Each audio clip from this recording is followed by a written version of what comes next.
ताज्या घडामोडींसाठी स्वानंद न्यूजला सबस्क्राइब करा आणि बेल आयकॉनवर क्लिक करा।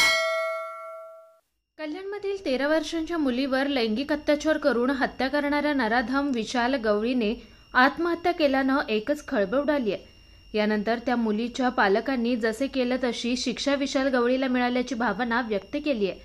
ही घटना पहाटे उघडकीस आली। यानंतर त्यांच्या वकिलांनी मात्र मोठा आरोप करताना त्याची हत्या करण्यात आल्याचा दावा केलाय। तर अक्षय शिंदे सारखंच विशाल गवळीला पोलिसांनी मारलं असावं असा धक्कादायक आरोप केलाय। बहिणीने मला कॉल केला होता, कारण 7:30-7च्या आसपास कॉल केला। तिने सांगितलं असं असं झालेलं आहे। मग त्याच्यानंतर मी माहिती घेतली थोडी, तर मला कळालं सकाळी बाथरूमला काढतात सगळ्या कायद्यांना बाहेर, त्यावेळेस त्यांनी काहीतरी केलेलं आहे। मग टॉवेल गळ्याला बांधून आत्महत्या केली असं सांगितलं जातं। खरं काय अजून कळणार नाही जोपर्यंत मी तिथे जात नाही। आता मी निघतोय तोळजा जेलला चाललो आहे। संशय आहे ना मला 100% संशय पोलीस यंत्रणेने मारले त्याला जेलात।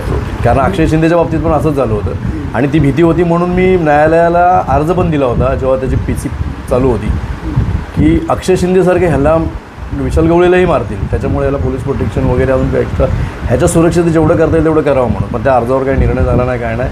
आणि आता जी भीती होती तीच झाली। या दरम्यान तुम्ही याचा विशाल गवळीशी भेटला, काय सांगितलं? विशाल गवळीशी मी भेटलो होतो मागच्या 20-25 दिवसाआधी भेटलो होतो। जेलला विजिट घेतली त्याची। त्याच्यामध्ये त्यांनी सांगितलं होतं की मी काही केलं नाही, मी निर्दोष आहे आणि खूप काही अशी माहिती दिली होती त्यांनी मला। आणि त्यांनीही मला सांगितलं होतं की मला इथे पण धोका आहे, पण तेव्हा मी सांगितलं त्याला की मी न्यायालयात अर्ज दिला आहे, त्याच्यामुळे तुला काय होणार नाही, काळजी नको करू, तू आता न्यायालयाच्या संरक्षणामध्ये। काय मागणी तुमची आता?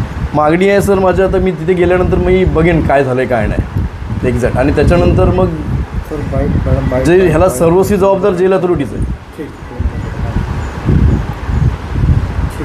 ओके चला निघू। कुणाल म्हात्रे, स्वानंद मीडिया, कल्याण।